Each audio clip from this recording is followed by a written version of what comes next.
This is Dominissimo Voxlore, transmitting from beyond the archives of time itself.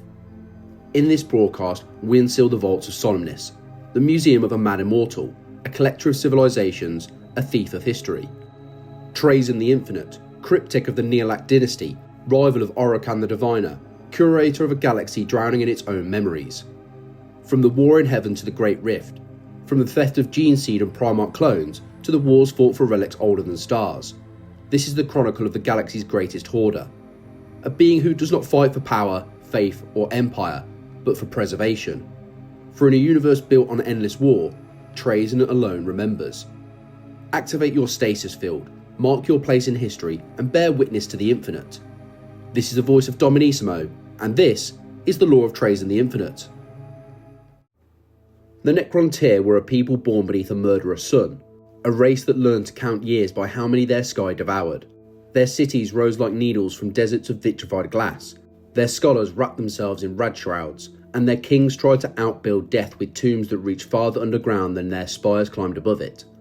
In that age, before metal bodies and unblinking eyes, there was a scribe whose duty was to keep the ledger of civilization that believed itself already condemned. His name would, in time, be remembered as Trazyn. He did not begin as a conqueror, he began as a custodian. The Necron revered the permanence of memory precisely because their lives were brief and bitter. Dynasty sponsored funeral libraries. Sepulchres were not merely graves but archives, full of votive tablets, battle standards, the regalia of treaties, the last voice etchings of dead rulers. The young archivists learned early that artifacts were arguments. A signet ring could prove a line of succession. A cracked oath stone could invalidate a war. A cloak pin pulled from an ancient sandstorm could redraw the map of an empire. He learned to follow the truth by following the objects. This is how he first rose, by knowing where the past was buried and how to wake it without breaking it. He could open a reliquary and tell, from the way the dust had settled in its seams, whether a vizier had tampered with its contents. He could read the spiral grain of a dynasty's ceremonial sceptre and name the artisan, the quarry, even the shifting quarry law that made the layer of stone legal to mine. When courtiers lied, he corrected them with a polite citation and the gentle placement of a plaque. He prized precision and took a quiet delight in being right. It was not yet the barbed humour that would later make nobles grind their teeth, but the seed was there, a sardonic curl to his announcements, measured in microns. There were wars, of course, and the Necron fought each other as much as they fought the universe that hated them.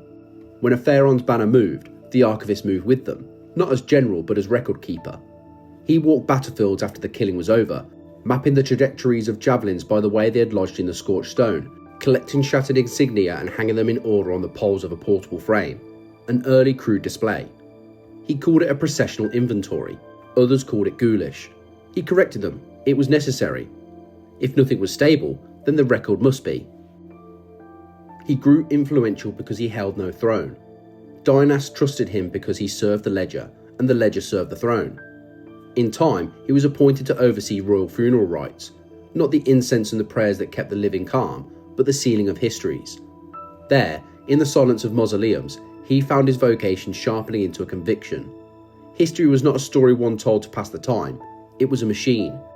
If assembled properly, if each gear of cause and effect was cleaned and placed, then it turned with a dependable rhythm. The archivist watched that machine. He loved it in the way an engineer loves a perfectly aligned engine. It is possible to say he loved it more than he loved his fellow citizens, but that would be uncharitable. He simply knew which of the two would endure. Then came the offer that would unmake breath and remake bodies, biotransference. The Necron, burned down to spite by their sun and by their interminable war in heaven, turned to the star gods they named the Contan and to the bargain their silent king would strike. It was an era recounted now in equations of horror, souls rendered, flesh translated, mortality exchanged for something like eternity. Accounts from that age are fragmentary and partisan, but several survive with one constant. The archivist did not protest loudly. Whether he embraced the ritual with open arms or merely failed to resist is a matter of whose chronicle you favour. He would later claim he was dragged into metal. He would also later annotate that claim with a biting footnote about the unreliability of memory. He is honest in his way. The procedure was agony by design. Wires and geometries that shouldn't fit inside a living body did. The archivist, Trazyn, though he would not settle into that style for some time, felt the sensations of living boil away in a thunderhead of cold. He woke to stillness that was not silence but the absence of breath's noise. He looked down and saw hands that would never tremble again unless he told them to. He spoke, and his voice came back to him in perfect, toneless fidelity, stripped of the warmth he had not realised he considered a flaw. He made a note. Advantages, precision, permanence, costs, everything else. If there was grief, he handled it as he handled any evidence. Catalogued it, stored it, refused to let it spill. The Necron tier were no longer the Necron tier. They were Necrons. Their kings were immortal, their armies tireless, their historians indestructible. The archivist could at last contemplate a project longer than a short human life. He could plan a museum whose labels would not fade before the paint dried. He set about that plan with relief so dry it almost passed for humour. The tomb world assigned to his care lay on the outer shelves of a dynasty that prized order and ornament. Its name would be recorded as Solemnace. The sarcophagi there did not merely hold bodies, they held contexts. He designed vaults that were not vaults but arguments in 3 dimensions, a corridor that progressed through treaty seals from first draft to final ratification, a chamber whose columns were carved with the drafts of a single victory proclamation, each revision annotated with marginalia in his own hand, a stairwell that replayed a board war in stuttering bas relief as you climbed, so that by the time you reached the landing you had climbed in steps and skirmishes, from provocation to reprisal to peace. He had become what his people had made him, a curator with eternity for a deadline. And yet, he learned quickly that eternity is not a synonym for safety. The machine of history still had enemies. The Catan were not caretakers, they were appetites. Dynas remembered their rivalries with unnerving clarity. Even the archivist's peers in preservation had opinions about what deserved to endure. He adopted a rule: preservation first, ownership second. If an artifact's current custodian was unworthy, he would relocate it. If a context was at risk of being overwritten by propaganda, he would acquire the original context and make copies of the propaganda for comparison. This is, admittedly, another way of saying he began to steal. He preferred the word rescue. When challenged, he replied, with a gentleness that was, annoyingly, more cutting than any shout, that nothing he removed was lost. It was simply safer than it had been 5 minutes before. He was not yet the figure who would stride into wars of younger species, nor the name muttered with exasperation by nobles who discovered a crown jewel replaced with a perfect facsimile and a thank you note. But the instincts were present and sharp. He favoured decoys over force, contracts over massacres, the clean victory of a display case over the messy one of a battlefield.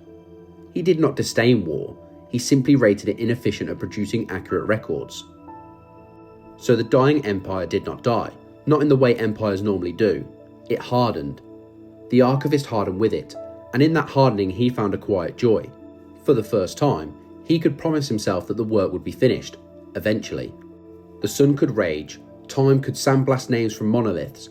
He would be there with a brush, a chisel, a recording lattice and a plaque, restoring what had been erased and arranging it so that even the foolish might understand. He did not yet call himself infinite. That would come later, after the great sleep and the long, cold intermission. For now, he called himself what he had always been, in spirit if not yet in syllables, the one who keeps the ledger. There is a last image worth fixing before the curtain falls on this first age. A lone figure in a chamber of stone and starlight, setting a small object upon a pedestal. It is nothing grand, an oath ring, a scratched seal, a child's funerary toy from a desert that no longer breathes. He steps back, aligns the light, engraves the label with a sentence that would outlast galaxies. The label is not for visitors. There are none yet. It is for him, and for the principle he serves. Objects, arranged correctly, explain themselves. History, preserved faithfully, defends itself. The archivist looks at the thing he has saved, and with the faintest flicker in the order of a voice that no longer tires, permits himself a private verdict that will echo through everything he becomes. This will do. Now find the next. When the Great Sleep ended, it did not begin with the thunder or the rise of new suns. It began with a faint hum of ancient circuitry, the dry whisper of stasis caskets hissing open, and the slow return of thought. Deep beneath the crust of a forgotten world, 1,000 vaults groaned as their locks yielded to protocols older than the Imperium itself. In one such chamber, lined with crystal databanks and ossified memory coils, a single light flickered back to life. The consciousness of Trazyn stirred. At first, there was only static, a fractured sense of being. He processed fragmentary impressions of time. epochs of nothingness compressed into a single long blink. Then, slowly, his mind reassembled itself, line by line, like a catalogue restoring its order. His optics lit with a green glow. His body, unchanged by the passage of 60 million years, flexed and rose from the tomb slab. The weight of dust fell from his frame like the years themselves. Trazyn the Infinite had awakened. The silence of Solemnace greeted him, vast, patient, and thick with memory. The tomb world had endured, its halls remained sealed and orderly, a testament to his meticulous preparation before the long sleep.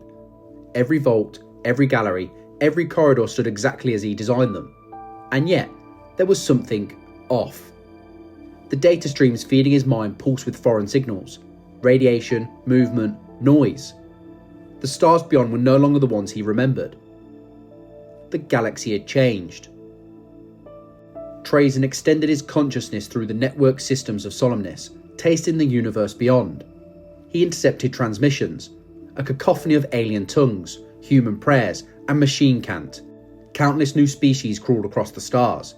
Empires had risen and fallen 100-fold while the Necron slept. The warp, once a nuisance of unstable energies, now howled like an open wound across reality. To Trazyn, this was both horrifying and fascinating. The archivist in him thrilled at the sheer abundance of new history waiting to be claimed. The cynic in him lamented that so much chaos had gone uncatalogued. His first words after awakening, recorded in Solemnace's systems, were said to himself. It appears I have much work to do. He walked through his galleries in silence, surveying what remained of his collection. Time had spared much of it, though not all. A few containment fields had flickered in the long dark, allowing their inhabitants to decay or escape. One empty stasis cell bore the faint scorch marks of a vanished Catan fragment, a reminder of the star god's treachery. Another cell contained nothing but dust and a single finger bone, all that remained of an Aldari poet he had once captured from the height of their civilization. Trazyn regarded it for a long moment, then replaced the containment seal with a sigh of faint annoyance. Unreliable materials, he muttered. In that moment, the collector's purpose reignited. This galaxy, strange and vibrant and unrecognisable, was a vast open museum just waiting to be curated. Entire epochs had passed without his supervision. Unthinkable. The Imperium of Man, as he soon learned it was called, sprawled across the stars like a half-remembered parody of the Necron tier united. Billions of worlds, all endlessly fighting, building, and destroying in equal measure. It was both magnificent and tragic, exactly the kind of narrative Trazyn adored. He resolved to document it all. Yet before he could indulge that ambition, there was the matter of the Necrons themselves. Not all had awoken. The Great Sleep's protocols had fragmented across dynastic borders. Some tomb worlds lay dormant, others in disarray. The Silent King was gone, vanished into the dark. Without his guidance, the dynasties stirred chaotically, their lords emerging confused, their memories corrupted, their purposes divergent. Many awoke as half-mad revenants, their personalities eaten by millennia of code rot. Others rose in arrogance, immediately resuming old rivalries as though no time had passed at all. Trazyn watched them all from afar, accessing fragmented Necron communications through the Imperial Void. The Solemnace dynasty under Imotekh waged grand campaigns of reconquest. The Nihilakh Dynasty, nominally his own, claimed dominion over the galactic rim with icy detachment. He could have bent the knee to any of them, taken his place as a subordinate creator beneath some overblown pharaoh's hierarchy. But that was not his way. Trazyn the Infinite did not serve kings, he served history itself. He declared Solemnace an independent archive, sovereign and inviolate. The dynasties could squabble for territory, souls, or glory. He would concern himself with the far nobler work of preserving the truth. Naturally, the other Necron lords found this insufferable. To them, he was an eccentric at best, a thief at worst. Reports spread of Trazyn's appropriations, lost tomb artifacts that mysteriously reappeared in his vaults, priceless relics vanishing from dynastic museums only to be rediscovered under his curatorial steel. When accused, Trazyn's response was as dry as it was infuriating. If I have your relic, it is because you were failing to protect it. I'm simply keeping it safe until you learn proper archival standards. Thus began his long and infamous habit of acquisition without permission. From the moment he reawakened, he viewed the galaxy as his inheritance, a shattered mosaic he would piece together, one artifact at a time. He dispatched his constructs, canaptic spiders, scarabs, and specialised acquisition phalanxes, to scout the stars. Each returned with catalogues of potential specimens, lost Imperial reliquaries, ancient Xenos ruins, derelict starhawks adrift from the Age of Strife. Trazyn personally oversaw their recovery, often inserting his consciousness into remote-controlled bodies to supervise delicate transactions.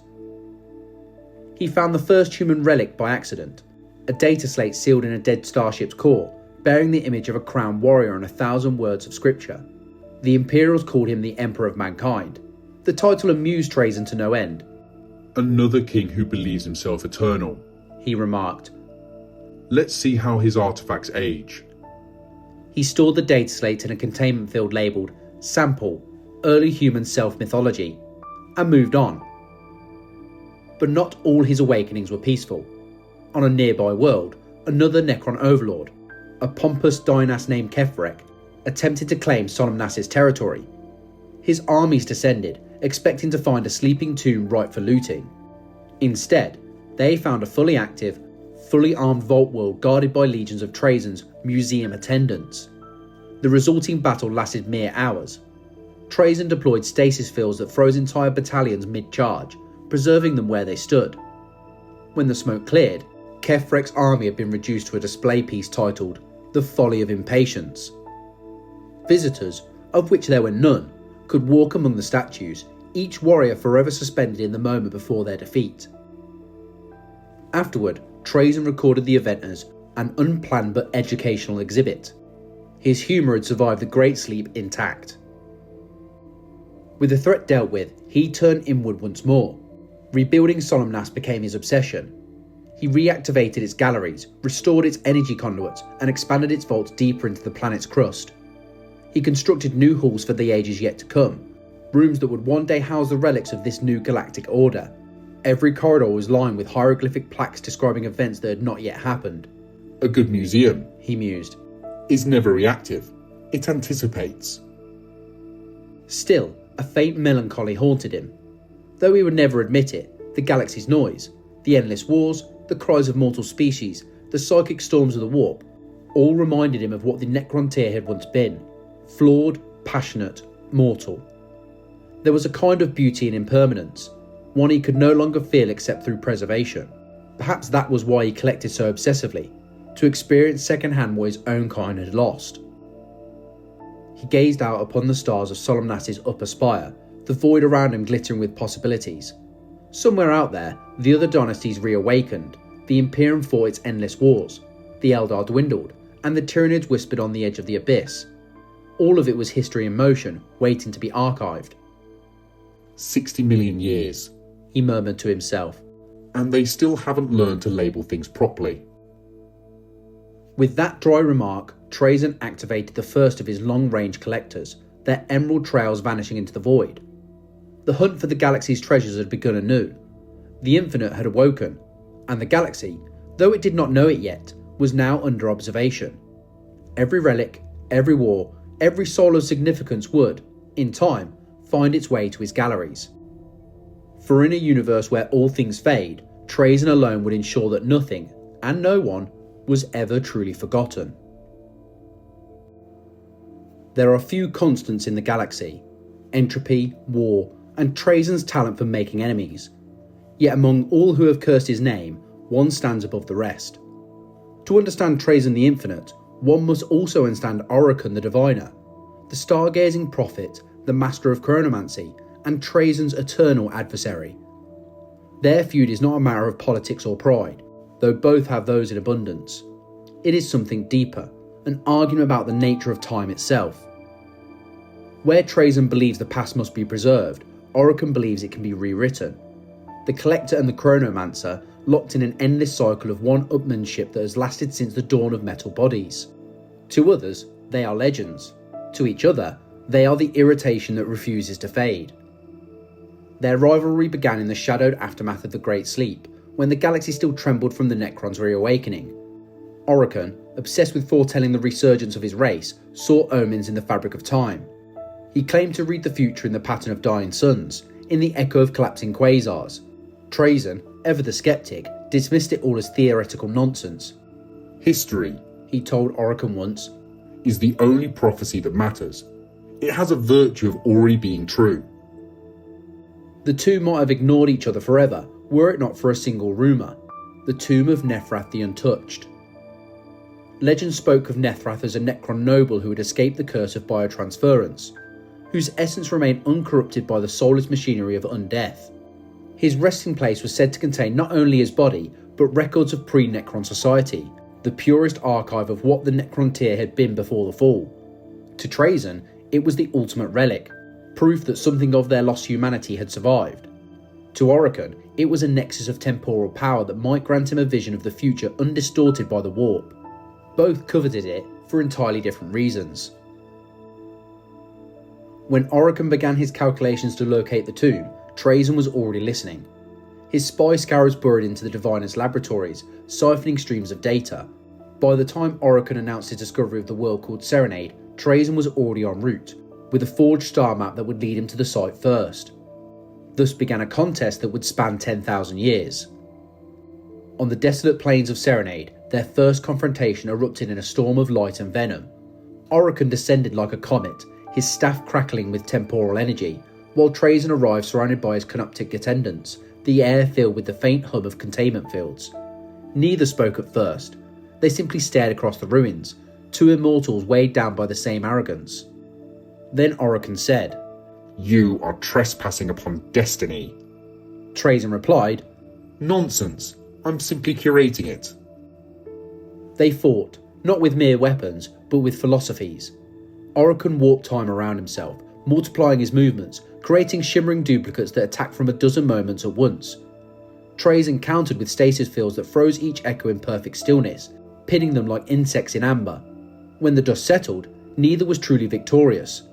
Orikan withdrew, swearing vengeance. Trazyn collected a fragment of the battle, a sliver of Orikan's broken staff, and mounted it in a small case titled Evidence of Predictable Outcomes. For centuries after, their feud simmered. They sabotaged each other's experiments, traded bars through encrypted datacasts, and occasionally annihilated each other's outposts for the sake of emphasis. Trazyn once replaced Orikan's entire observatory staff with holographic replicas that repeated only one phrase. Your calculations were incorrect. It took Orikan 83 years to notice. In retaliation, Orikan trapped Trazyn's consciousness in a recursive time loop lasting precisely 4 seconds, forcing him to relive the same moment, attempting to pick up a priceless artifact and failing, for 3 standard months. When Trazyn finally escaped, he added the artifact, a simple glass orb, to his museum with the placard, a study in futility, loaned courtesy of Orikan the Annoying. Their rivalry might have continued as petty vandalism had not fate, or perhaps irony, forced them into cooperation. The tomb of Nihilakh was not what either expected. Beneath the cracked plains of Serenade, they uncovered a sprawling labyrinth of living metal that twisted in on itself. It sang in harmonic pulses, the sound of a Catan shard whispering through the walls. Nihilakh, it turned out, had been no blessed survivor. His tomb was a prison built by a deceiver god, and the lore of his legend was the bait.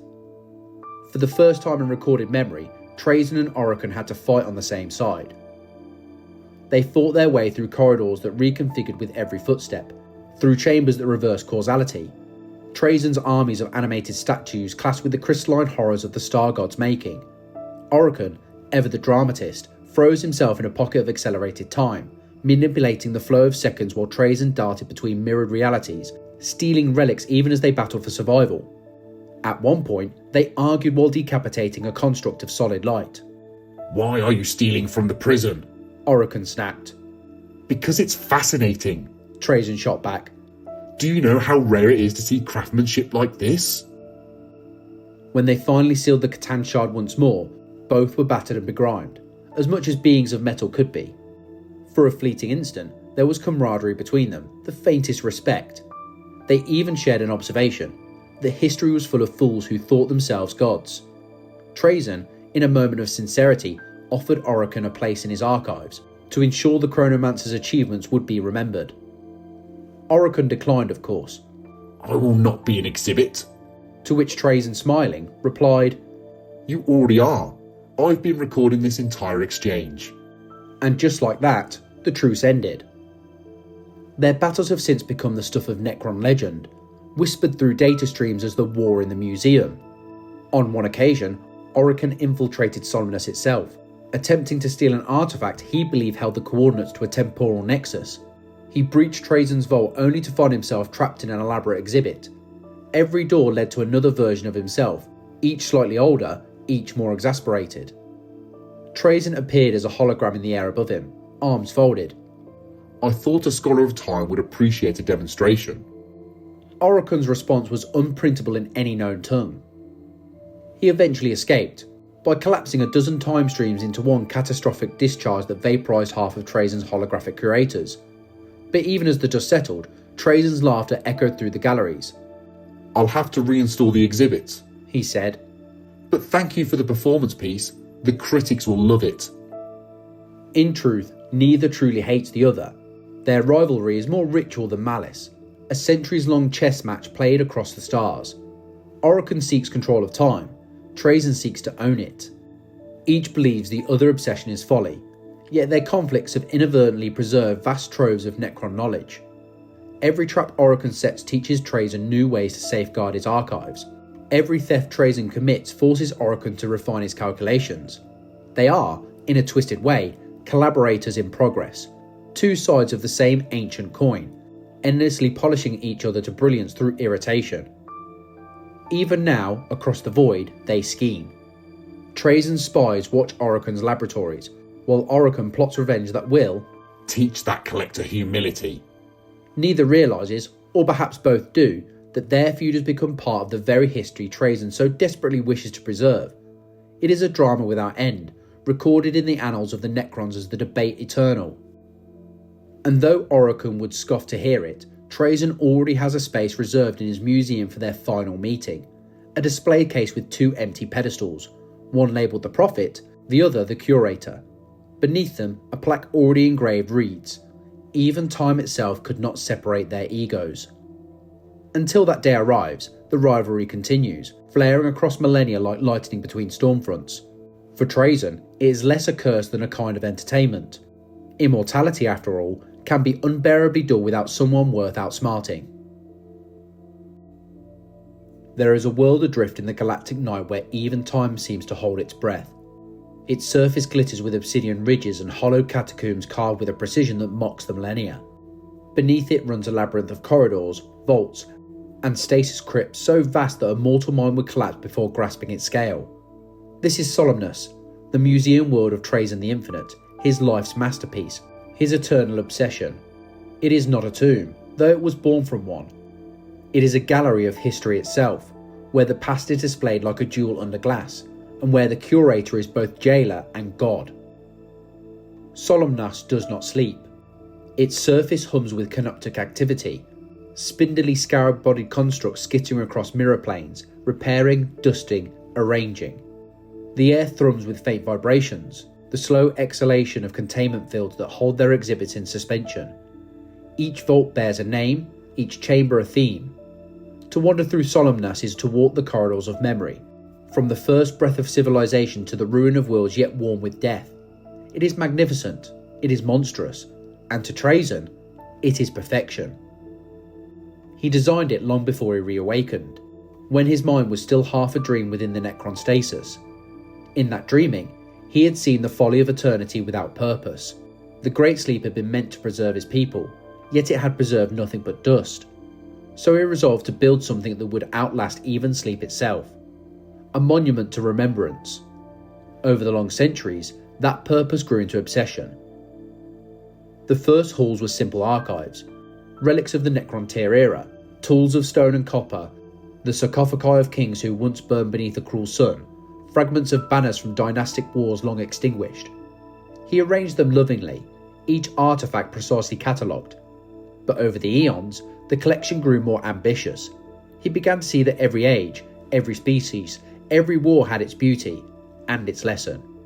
His galleries expanded from Necron memory to galactic history, and from history to myth. Within the Hall of Celestial Epochs, stars themselves are imprisoned, miniature orbs of compressed light, each one representing a world annihilated by folly. They flicker softly in their crystal cages, whispering electromagnetic ghosts of the civilizations that once basked beneath them. To stand there is to witness the galaxy's obituary, glowing in eternal stillness. Down another passage lies the Gallery of Lost Empires. Here, the frozen figures of alien rulers stand mid-proclamation, a Tau ethereal with an outstretched hand, a Kroot warshaper caught mid-snarling lunge, an Aldari prince with his head bowed in defiance, all perfectly preserved at the instant of defeat. Trazyn calls this his diplomatic collection. It is said that he can recite the treaties each one signed, the betrayals that undid them, and the dates of their final words. To him, history's great lesson is irony, and he displays it with the precision of a surgeon. Perhaps the most famous chamber on Solemnace, however, is the Prismatic Gallery. It is unlike any other museum in the galaxy, for it contains not statues but living dioramas, events themselves frozen in perpetuity. Each is a sliver of history torn from its place in time and held in an energy cocoon. Some whisper that the exhibits are not mere reconstructions but the genuine souls of those who lived in those moments, trapped forever in repeating loops of glory and despair. Step into one section of the Prismatic Gallery and you may see the last stand of the Council of Itare, where Aldari seers debate their doom even as the great enemy closes in. Turn another corner and you find yourself before the siege of the Catacombs of Calth, Ultramarines and Wordbearers locked in eternal combat, bolter fire frozen like a jewelled snowfall. Further still, an entire Orc warband hangs in stasis mid-brawl against an unknown reptilian species, a battle from some lost epoch that only Trazyn himself can name. Every few thousand years, the Curator walks these halls alone.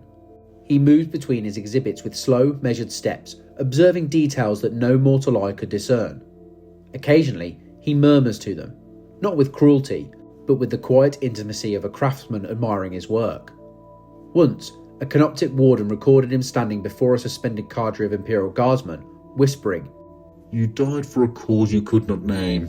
That makes you rare." Then he adjusted the angle of a fallen banner by a fraction of a degree, because perfection matters. Trazyn's treasures are not limited to scenes and statues. He possesses objects of terrifying power and beauty. A Catan shard, bound in a prism of shifting amber, writhes silently in his vault, a living reminder of his people's servitude and triumph. In another sealed chamber rests the Wraithbone Choir of Altanzar, the instrument that once sang laments across the Craftworld halls before its doom. The faint psychic music still trembles in the air, inaudible to human ears but beautiful to him. There are reliquaries filled with Imperial artifacts too, the skeletal remains of saints and sinners, the relic sword of a forgotten High Lord of Terror, the preserved skull of Sebastian Thor, the great reformer of the Ecclesiarchy, which Trazyn once described as eloquent even in silence. To him, humanity's piety is a curiosity, a primitive attempt to archive faith itself through relics and martyrdom. They would make fine curators, he once mused, if they could learn to stop dying. The deeper vaults hold darker wonders, an ancient enslaver husk, its tendrils forever reaching toward prey it will never reach. A Krork, a proto-orc from the War in Heaven, encased in a stasis field so dense that even its psychic roar cannot escape. And somewhere within, sealed behind 1,000 locks, the clone of Fulgrim, a perfect replica of the Demon Primarch, preserved at the height of his beauty. Trazyn keeps it not out of reverence, but curiosity. "The Emperor made one masterpiece," he once quipped, "and Fabius Bile made another. I see no harm in comparing them." But for every marvel he acquires, there is a cost. The galaxy does not surrender its history willingly. Trazyn's agents, from silent Crypteks to mind-shackled Lichguard, scour the stars under his command, retrieving relics by diplomacy, deception, or direct abduction. Imperial scholars curse his name, believing him a demon or a ghost. Eldar seers see his hand in every disappearance of their sacred artifacts. To the Orcs, he is simply the Nickin Tingit, a name Trazyn secretly finds endearing. Each acquisition tells a story. The company of Salamander Space Marines, frozen in his halls, were taken during the destruction of the planet of Clovia, extracted at the instant of their deaths, saved from oblivion but denied release. The Voistron Firstborn Regiment under Captain Grigori, vanished mid-campaign on an Orc world, now stand perfectly arrayed beneath Solemnace's vaulted ceiling, their banner eternally unfurled. To some, this is cruelty. To Trazyn, it is salvation. He views the galaxy through a lens of detached amusement. They destroy themselves for transient ideals, he once told a visiting Necron noble.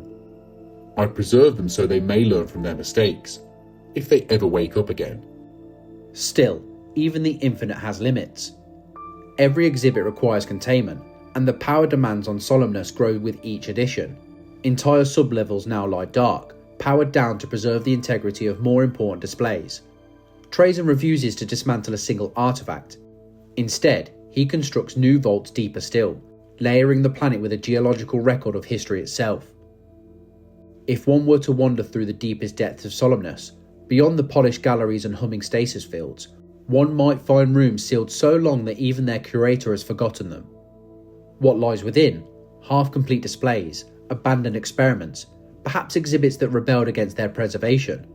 Only the machine spirits of the tomb know. It is whispered that somewhere in those silent corridors, an entire civilization sleeps, taking hold at the moment of extinction, preserved in the darkness awaiting Trazyn's attention. Whether that rumour is truth or merely one of Trazyn's jokes, no one can say, for the Infinite delights in mysteries almost as much as he does in their solutions. He often says that a museum without secrets is a museum already dead. And so Solemnace endures, a glittering terrible monument to memory. To some, it is an abomination, to others, a miracle. But to Trazyn, it is a love letter to the galaxy itself. Every tragedy, every triumph, every folly immortalised under his careful hand. In a universe where everything burns, he alone refuses to let the ashes blow away. It is said that if one listens closely, the halls of Solemnace are not silent at all. They hum with the faint echo of countless stories, all whispering at once, all begging to be remembered. And somewhere amid the vast echoing chorus walks their master, the Infinite Curator, still searching for the next exhibit to complete his ever-growing masterpiece. The galaxy, in all its violence and wonder, has always served as both stage and storeroom for Trazyn the Infinite. But every collector, no matter how ancient, finds himself drawn to certain prizes, relics that gleam with myth, that hum with meaning. For Trazyn, few objects have glowed more brightly in his estimation than the Spear of Vulcan, the sacred weapon of the Salamander's chapter. Forged by the hands of their Primarch himself, the spear was no ordinary blade lance. It was said to have been tempered in the volcanic fires of Nocturne, its haft wound with sigils of the 18th Legion, its head burning with a core of molten plasma, a weapon as much a symbol of endurance as it was an instrument of war. To the Salamanders, it was a relic beyond value, one of the 9 artefacts of Vulcan, each a piece of their Primarch's living legacy.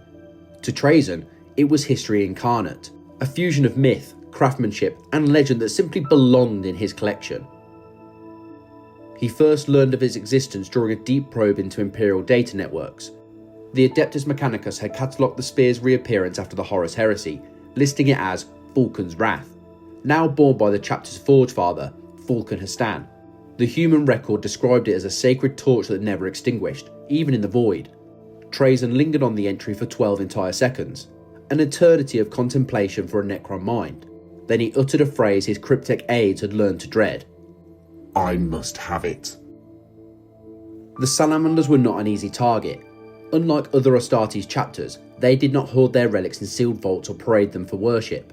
They lived their history, every brother carrying an heirloom of their Primarch into battle, every Forge Temple treating relics not as icons but as tools to be used in service. To steal from them was to challenge the very spirit of the Legion Vulcan had forged. It was, of course, irresistible. Trazyn began with preparation. Through countless sensors and drones, he observed Nocturne from afar, the molten jewel world that birthed the Salamanders. He studied its people, stoic, resilient, artisans and warriors both. He found their adherence to ritual fascinating and exploitable. Then he focused on the Forge Father himself, Hastan, a warrior priest whose devotion to the legacy of Vulcan bordered on obsession. Trazyn respected that. A fellow curator, He mused. albeit one with tragically limited access. When the opportunity arose, a crusade on the world of Tartius Ultra, where the Salamanders battled Tyranid remnants, Trazyn struck. Not with armies, but with subtlety. His canoptic constructs infiltrated the ruins of the planet days in advance, their metallic forms disguised as fragments of Xenos chitin. At the height of battle, As Histan led a counterattack against the monstrous tide, a flare of green light erupted from the heart of the carnage. To the Imperials, it appeared as a warp anomaly, a burst of energy that disintegrated a dozen Tyranids and vanished just as swiftly. To Trazyn, it was a precisely calibrated translocation pulse. When the light faded, Histan found himself face to face with a towering figure of living metal.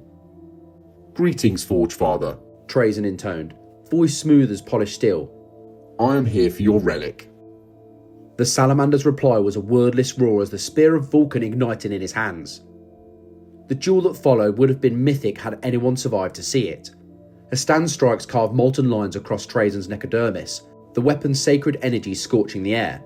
But Trazyn was not merely a warrior, he was a strategist whose mind ran in fractal patterns.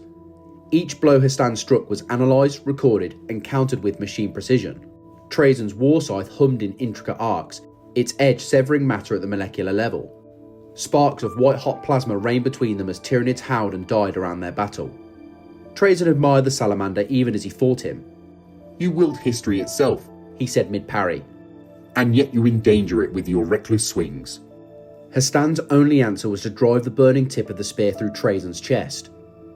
The Necron staggered, impaled, molten metal pooling at his feet. He stared down at the wound, at the artifact that had, for a glorious instant, been his. Then, with dry amusement, he looked up and whispered, "Remarkable craftsmanship." And then his form dissolved into static. The salamander's triumph was short-lived. All around him, the battlefield shimmered with a dozen identical Trazyns, holographic decoys, each one carrying a different relic, each laughing in perfect sync. The Necron had not come in person. He had come through a proxy, a puppet body sent to distract while his drone scoured the field for the spear's duplicate signature. Histan realised too late. The relic vanished for a heartbeat, snatched by a transdimensional aperture, before reappearing in his grasp with a blinding surge of power. His gauntlet burned where it touched the weapon's haft, as if it had chosen its bearer over its thief. The spear itself seemed to reject Trazyn's attempt to contain it, discharging so much energy that it destabilised the Necron's portal network. For the first time in memory, Trazyn's calculations failed. His retrieval algorithms collapsed under the spear's wrath, and half his retrieval phalanx was vaporised before he managed to disengage. From the wreckage of his projection, a single line of vox echoed into the smoky air. "Very well, Forge Father. Consider it on loan." Histan spat a cursory reply, but the Necron was gone. Years passed before Trazyn dared to attempt a second heist. This time, his plan was grander. Through his informants, a mixture of corrupted data spirits and stolen astropathic transmissions, he learned that the spear would be carried aboard the Salamander strike cruiser Pyre of Prometheus, en route to the Tok'ran Crusade. The humans, he noted, were hopelessly predictable. They brought their relics to war, placing them in harm's way again and again. "You cannot fault them for consistency," he said to his Crypteks. "Only for imagination." He devised an elaborate scheme. A decoy fleet of Necron vessels would appear near the Tok'ran system, engaging the salamanders while Trazyn infiltrated the cruiser directly through a Dolmen Gate microportal. He would appear within the ship's reliquary chamber, extract the spear, and vanish before the Space Marines could react. It was perfect. On paper. In execution, the salamanders were far less naive than he anticipated. The moment Trazyn materialised aboard the pyre, he found himself standing not in the relic chamber, but in a circle of flame-wreathed runes. Vulcan Histan was waiting, along with a dozen fire drakes whose armour burned with volcanic heat. "I thought you'd come back," Histan said grimly. "You always do." The trap was as elegant as any of Trazyn's own designs. The salamanders had infused the ship's warp field with psychic wards keyed to the spear's unique energy signature. Any attempt to tamper with it would trigger a teleport beacon leading directly to their Primarch's chosen sun. For once, Trazyn was impressed. And trapped. The ensuing battle was short, but spectacular. Flames licked the walls as plasma bolts detonated against the Necron's shifting phase armour. Trazyn parried, countered, and retreated with inhuman precision. He even managed, in the chaos, to pocket several minor relics. A cracked purity seal here, a melted Aquila there. For authenticity, as he would later tell his assistants. But as Histan raised the spear again, the Necron decided that discretion was the better form of preservation. "Another time, perhaps," Trazyn said, activating his emergency recall matrix. "Your hospitality has been most educational." He vanished in a flare of emerald light, leaving behind only the scent of scorched metal and the echo of laughter reverberating through the ship's hull. Back on Solemnace, Trazyn reviewed the data from both encounters. His pride was bruised, but his fascination had only grown. The Spear of Vulcan was more than a weapon. It was a living piece of history, resistant to theft not by design, but by will. He had failed twice to acquire it, and that failure made it all the more precious. He placed an empty plinth in his museum, etched with the words, "The Spear of Vulcan, pending acquisition." Visitors, not that there were any, might have mistaken the empty space for absence, but to Trazyn, it was a promise. After all, eternity is long, and even the most guarded relic will, sooner or later, find its way into the hands of the Infinite. There are moments when the galaxy conspires to remind even the most ancient beings that survival sometimes demands improvisation. For Trazyn the Infinite, one such moment unfolded on the world of Harmony, a name that has long since become a bitter irony. Once a bastion of culture and artistry, the planet now pulsed with warped melodies and ruin. The Emperor's children had claimed it, reshaping its mountains into instruments of agony and its cities into vast theatres of torment. Every hill echoed with discordant song, every storm with the shriek of sonic weapons. To most, it was a place to flee. To Trazyn, it was a museum in need of curation. He descended from orbit within a polished translocation sphere, accompanied by his canoptic escorts whose wings shimmered like shards of emerald glass. His aim was scholarly, to secure genetic samples of the Astartes and examples of their corrupted artistry for his vaults and Solemnace. He viewed the Emperor's children not as monsters, but as history unrestrained, the fall of beauty into excess, yet even the Infinite could misjudge an audience. Trazyn's first steps on Harmony's surface were met with a vibration that rolled across the plains. It wasn't the quake of artillery, but a scream, a sound weapon designed to flay thought and matter alike. Buildings shattered, his necrodermis cracked under the force. Through the ruin strode Eidolon, the voice of pain, his armour gilded and grotesque, his every movement accompanied by a lingering note that seemed to gnaw at reality itself. The Chaos Lord's arrival was an overture of violence. The resonance from his augmentations reduced Trazyn's canoptic guards to molten debris before they could even react. The Curator's systems flickered, his consciousness straining against the tidal wave of sound. He knew resistance was futile, his physical form would soon collapse entirely. Calculation replaced pride, and calculation demanded survival. From across the dust and noise, Trazyn broadcast a signal, a burst of ancient code that carried a promise, an exchange, a gift of genetic purity. Within moments, the assault halted. Eidolon's curiosity was piqued. In the brief silence that followed, Trazyn transmitted encrypted coordinates. Somewhere, deep within his galleries, rested a cache of Emperor's Children gene seed harvested in the days before their corruption. Untainted, unspoiled, the raw genetic essence of the Third Legion. For Eidolon, it was a treasure beyond measure. He ordered that the Necron be spared, if only long enough to retrieve what had been offered. In that instant, Trazyn had transformed annihilation into transaction. Eidolon's emissaries arrived at Solemnace soon after. Fabius Bile, the infamous Clone Father, and a warrior known as Flavius Alcanex. For the Emperor's children, this was a retrieval mission. For Trazyn, it was an invitation to observe two relics of living history walking willingly into his vaults. Their arrival was recorded by thousands of silent machine eyes. Solemnace was a world of corridors without end, its halls lined with ghosts preserved in stasis. Xenos lords in mid-command, Imperial officers raising banners that would never fall, the dying locked forever in the beauty of their final pose. The visitors' footsteps rang hollow through the galleries. Fabius Bile studied the exhibits with a scholar's detached fascination. His gaze lingered on a suspended column of ultramarines encased in amber light, their armour still marked by the blood of the Horus Heresy. Around him, Trazyn's drones floated with mechanical grace, their optics pulsing in time with a low hum of containment fields. The Necron appeared in projection only, a flickering image of burnished metal that guided them deeper into the labyrinth. The path twisted and looped, passing displays of alien wonders and imperial tragedies. It was as if Solemnace itself sought to disorient the intruders, a maze built not for defence, but for observation. Eventually, they reached a vault vast enough to house a cathedral. At its heart stood hundreds of containment cylinders glowing faintly with genetic light. Within each floated strands of DNA coiled in crystalline suspension, the gene seed of the Emperor's children, preserved from before their fall. The sight transfixed even Bile. In these samples lay the template of perfection his legion had once sought, uncorrupted by the warp's touch. Trazyn observed their reaction with quiet amusement.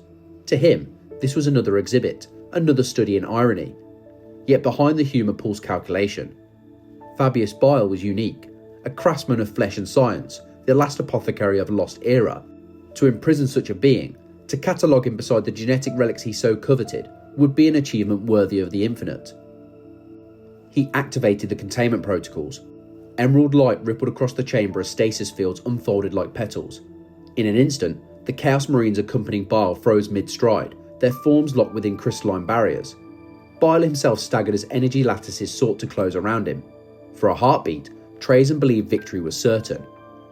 Then the air filled with motion. From beneath the apothecary's armour burst a swarm of spidery constructs. Vat-born servitors of bone and sinew, armed with tools of surgical precision. They carved into the floor and walls, severing Trazyn's control relays. Containment grids faltered. Alarms resonated through the vaults as ancient specimens twitched awake in the dim light. Frozen orcs resumed their half-completed battle cries. The psychic wails of Eldar souls reverberated through the corridors. Solemnace itself was coming undone. Bile moved through the chaos like a maestro conducting a symphony. His minions harvested tissue, data, and samples even as the gallery convulsed. To the Clone Father, this was research, the anatomy of eternity laid bare. To Trazyn, it was a sacrilege. His constructs swarmed, re-establishing fields, slicing through the intruders, but Bile slipped between them, driven by curiosity as much as survival. The confrontation culminated in the core of the vault. Sparks of green lightning and psychic flame collided as the two ancient scientists clashed, metal against mutated flesh. Trazyn's scythe carved arcs of pure phase energy. Bile's weaponry hissed with virulent toxins that corroded even necrodermis. Yet neither truly fought to destroy the other. Each saw in his opponent a reflection, knowledge taken too far, curiosity unchecked by morality. Realising that persistence would wreck both collection and collector, Trazyn altered the equation. He disengaged his weapon, and for the first time in the battle, stillness settled between them. Instead of violence, there was calculation. The Necron's logical matrices reeled through probabilities, and one outcome glittered above the rest. A transaction, not a victory. He offered the gene seed freely, along with safe passage from Solemnace, in return for a single artifact of equivalent value. The alternative was mutual destruction, and Bile, for all his arrogance, was too pragmatic to refuse. The Clone Father considered the proposal for several seconds that felt like centuries. Then, in a voice stripped of theatrics, he agreed. The bargain was sealed in silence. When the Emperor's children departed through the Dolmen Gate, they carried their precious cache of uncorrupted gene seed. In exchange, they left behind more than they realised. Among the wreckage of the confrontation, Trazyn recovered several of Bile's discarded creations. Experimental warriors and hybrid constructs. Most valuable of all was a specimen transferred by Bile himself as part of their accord. A flawless clone of the Primarch Fulgrim, crafted in the apothecary's quest to recreate perfection. Trazyn placed the clone within a crystalline sarcophagus, suspended in stasis. Its pale features were serene, its armour untarnished, a frozen echo of the Prince of Excess before corruption had claimed him. Around the chamber, canoptic drones re-established order, sealing away the damage left by the encounter. The curator surveyed the sleeping figure, calculations already forming in his mind about how best to display such a prize. When the vault was whole once more, he installed a plaque at the exhibit's base, engraved in sigils of living light. It read simply, "The Serpent's Reflection," a study in vanity. To most, it would seem a commentary on Fulgrim's pride, but to those who knew Trazyn, to those who could read between the cold precision of his words, it was also a private jest, a mirror held up to himself. He too was a creature of vanity, preserving the galaxy not out of altruism, but to admire the beauty of its ruin. In the end, the great gene seed bargain added yet another chapter to Trazyn's eternal archive, a lesson written not in battle, but in barter. It proved once again that in the grim darkness of the far future, history does not belong to heroes or conquerors. It belongs to the one who keeps the receipts. Trazyn had stolen many things in his endless existence. Relics, heroes, gene seed, even entire moments in time. But few targets held such appeal as the Staff of the Destroyer. The weapon of Imotekh the Stormlord, master of the Imotekh Dynasty, was a marvel of destructive precision, a living conduit of controlled solar fury, forged in the long-dead forges of the War in Heaven. To most Necrons, it was a symbol of dynastic supremacy. To Trazyn, it was simply an exhibit waiting to be catalogued. He justified the endeavour to himself as preservation. The staff was too singular a creation to remain in the hands of one so tediously pragmatic as Imotekh. It deserved display, to be admired, studied, and archived, not endlessly swung around in wars that achieved nothing but repetition. In truth, however, the motivation was simpler. Trazyn wanted to see if he could take it. Solemnace had been quiet for too long. His vaults were stable, his crypteks obedient, and even Orikan had not bothered to provoke him in centuries. The galaxy, for all its chaos, had become predictable. And so, as the stars flickered across the celestial orrery, Trazyn fixed his gaze upon Mandragora, the heart of the Imotekh Dynasty, a fortress world layered with defence grids, temporal barriers, and protocols designed by minds almost as old as his own. It was a challenge worthy of his attention. The plan began with elegance. His infiltration phalanxes emerged within Mandragoran subcrust via dolmen gates, disguised as geological disturbances. Canoptic wraiths ghosted through the planetary defence network, disrupting scanners and data relays while appearing as phantom echoes. Within the palace complex of Imotekh himself, Trazyn projected a proxy body, polished, regal, insufferably confident, to oversee the operation. He moved unseen, wrapped in quantum distortions that bent light and logic around him. At first, the theft unfolded flawlessly. The Stormlord was engaged in a campaign briefing with his generals, discussing expansion into the outer systems. The staff rested within his throne hall, placed upon a dais surrounded by hovering energy pylons. To most, the layers of defence would have been insurmountable, fields of annihilation that could unmake matter down to subatomic dust. To Trazyn, they were simply well-made puzzles. His fingers traced the invisible pattern of the energy lattice as he calculated its harmonic frequencies. The containment nodes pulsed with life, resonating with the distant heartbeat of Mandragora's core. One by one, he turned his disruptors to match their sequence, phasing through each layer like a musician plucking the right notes from a stubborn instrument. He reached the final layer, and hesitated. The field thrummed strangely, as if it knew it was being observed. Then it struck him. Imotekh had anticipated this. Lightning split the chamber from nowhere, a lattice of blinding blue-white energy cascading through the vault. The holographic illusions cloaking Trazyn's proxy burned away, exposing his true metallic form. The staff of the destroyer rose from its plinth, guided not by hand, but by command protocols woven directly into the planet's will. Imotekh's laughter rolled through the hall like a thunderclap of static. He had not left the staff unguarded, he had baited it. The Stormlord had predicted, perhaps even welcomed, this intrusion. The energy fields reconfigured instantly, trapping Trazyn's projection in a temporal loop. His body disassembled and reformed, locked between microseconds. Around him, dozens of Lichguard phased into existence, halberds drawn, their emerald eyes fixed upon the interloper. Trazyn struggled against the field's compression, his systems spooling through failsafes. The trap was elegantly constructed, he had to admit. It didn't destroy, it archived, freezing him in a living second of his own humiliation. If it had been anyone else, he might have been impressed. He collapsed the proxy in a burst of quantum light and reassembled in another form deeper within the palace, fury blooming beneath his usual cool precision. He tried again, from another angle, through another body, and again the planetary network shifted to intercept him. It was as if the whole of Mandragora had become an extension of Imotekh's will, every defence key to his thoughts. For every trick Trazyn employed, the Stormlord responded with equal brilliance.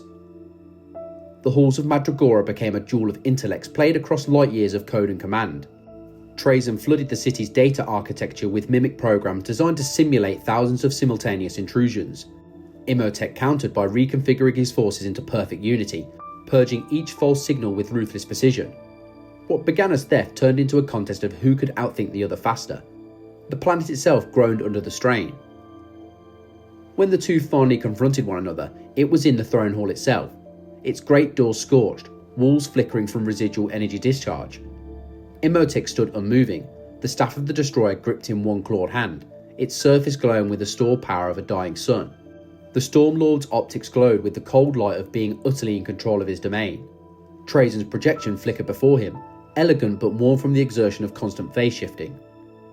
There were no words worth wasting. The staff unleashed its fury, a coronal beam that vaporized the space Trazyn occupied. His image dissolved, then reformed, several meters away, slightly translucent, his tone wary rather than defiant. Even he knew this was over. He could replicate himself indefinitely, but Mandragora was Imotech's fortress. No amount of cunning could wrest the world from its master. The Stormlord issued a command through the planetary network. Across Mandragora, every dolmen gate linked to Trazyn's command code sealed simultaneously. Their coordinates purged from Sotek's archives. His identifiers were marked as hostile to the dynasty. The message was absolute: exile. In that moment, Trazyn understood the scale of what Imotekh had done. It was not just a tactical defeat, it was a historical one. He would no longer have access to the libraries, catacombs, or relic caches of the Sotek domain. His curiosity would forever circle Mandragora, but never touch it again. His last projection shimmered faintly, its surface rippling like water. He regarded the Stormlord's weapon with something between admiration and resentment. Even through the defeat, there was artistry in this. The precision, the inevitability. He recorded the experience in his internal archive before his projection collapsed entirely. Back on Solemnace, Trazyn reconstituted within his primary body, the loss already categorised. The data feeds from Mandragora cut one by one as the interdiction finalised. His galleries fell silent. For a moment, he simply stood within the glow of the celestial orrery, watching Mandragora's miniature light spin serenely among the stars. He added a new entry to his archives. Mandragora, cultural misunderstanding, attempted acquisition of the Staff of the Destroyer, outcome, educational, damage, considerable, status, banned. He paused, then added one final note beneath it. Note, the rarity of failure makes it worth keeping. The entry sealed with a pulse of emerald light, joining the countless others in his Museum of Eternity. Though denied his prize, Trazyn found comfort in the truth that even defeat, properly preserved, could become a masterpiece. In a galaxy that forgets faster than it dies, Trazyn the Infinite endures. He has outlasted gods, seen empires turn to dust, and watched the stars themselves flicker like dying candles. Where others fight for dominance, Trazyn fights only against oblivion. His wars are not waged with armies, but with memory. The vast vaults of Solemnace stretch far beneath its silent crust, a labyrinth older than any imperial archive. Here, the past is not spoken of, it is kept. Stasis fields hum softly, each containing a fragment of a vanished age. The petrified remains of an extinct species, the shattered helms of space marines long forgotten, the preserved form of a demon prince locked mid-screen, its corruption suspended for eternity. Every corridor gleams with the soft light of preservation, every chamber heavy with ghosts. For Trazyn, this museum is not merely a collection, it is a defiance of entropy. Every species, every war, every doomed ambition recorded within its crystal halls is another argument against the final death of meaning. He has watched civilization after civilization burn, and with each one, he has salvaged something. A relic, a gene sample, a weapon, a single memory, as if the act itself could preserve the galaxy's soul. He tells himself it's duty, that his role is necessary, that someone must remember.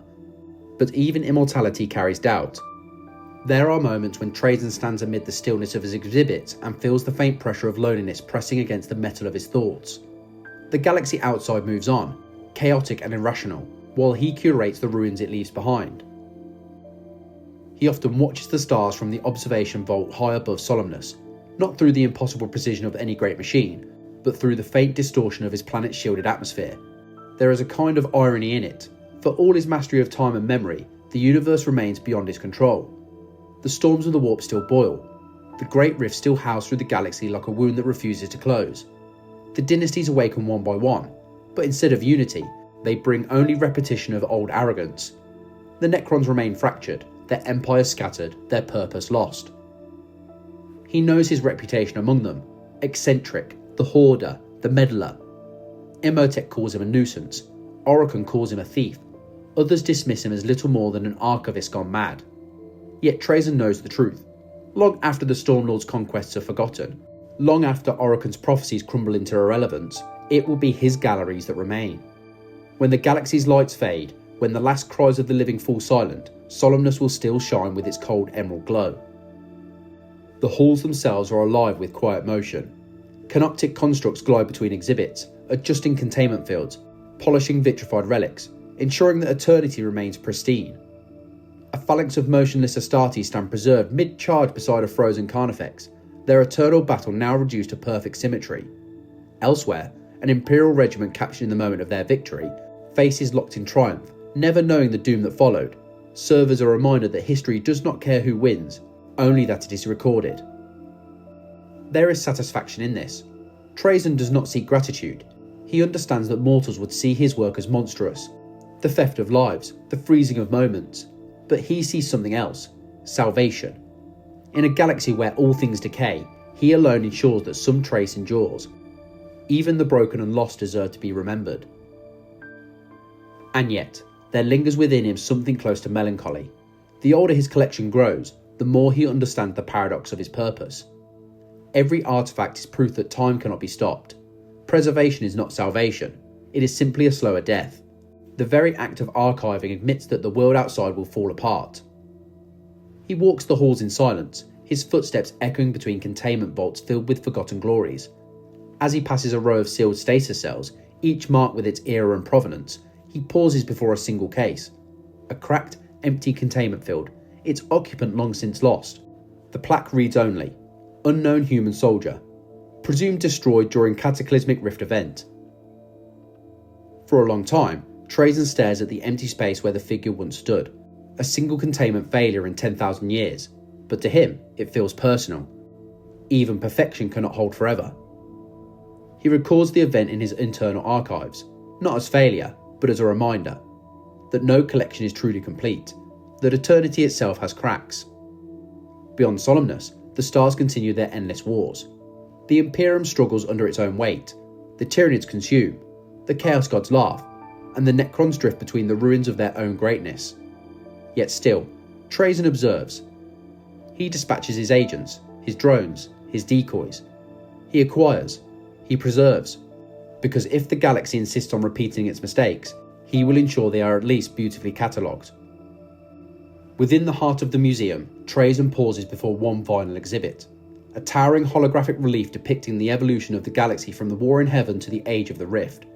It is not finished, it never will be. The projections shimmer faintly, each epoch blending into the next. He studies it for a moment before turning away, his optics dimming to a thoughtful glow. He knows there will never be an end.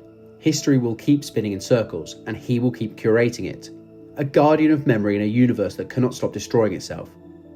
For Trazyn, this is not tragedy, it is purpose. The galaxy may never understand him, but it will need him, because every empire, every god, every mortal hero eventually becomes just another exhibit in his vaults. And when the last star fades and silence finally claims the void, Solemnace will remember, glowing faintly against the dark, the last museum at the end of time. Trazyn will be there, walking its halls, content at last to know he was right. Eternity does not belong to the living, it belongs to the one who remembers. For in a universe where even gods die, he remains the final constant, the curator of eternity. You have received the transmission of Dominissimo Voxlore. The tale of Trazyn the Infinite ends, yet his collection endures. Worlds may burn, dynasties may crumble, but in the vaults of Solemnace, memory itself is preserved. Strike the seal of subscription, and join the ranks of those who record the galaxy's truth before they too are lost to time. This is Dominissimo, custodian of the Vox, keeper of the Chronicles, signing off until the next broadcast cuts through the static of the 41st millennium.